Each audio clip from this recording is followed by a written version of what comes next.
It doesn't get any better than this. Future Hall of Famer, friend of the radio program, just announced his retirement from the National Football League. Our guy, Kurt Warner. And I don't want to mention Brett Favre by name. Oh, wait, I just did. I've said to Rich, I can't necessarily understand that Brett Favre thing, where if you're the quarterback, if you're the team leader, you got to be there all the time. You have to be the first guy in, the last guy to leave. Yeah. Could you have ever done anything like that? For a moment, did you think to yourself, because I know your work ethic. I mean, that's part of the Kurt Warner story, your amazing work ethic. Could you have ever done something like that where you didn't show up at mini camp or you didn't have to report to training camp?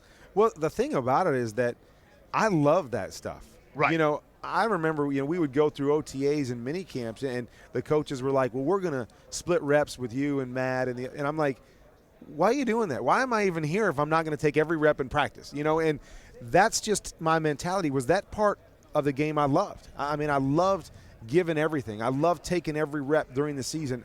I didn't ever want to get taken out. And so that's the thing, is that I would have never done that, because I enjoy that as much as anything else. Now, if I didn't ever have to work out a day in my life, I could go for that. If I could still play at that level, because that part I didn't enjoy. Right. But anything that came to football, my heart was always into it. And I hate missing a day, a rep, a moment of that. And so I don't think I ever could have done that. And that was part of the decision, was that, Coach came and said, hey, I know you've put in a lot of work over the last couple of years, game planning and helping us, develop this offense. And he's like, I think we've got things in place now where you don't have to do as much.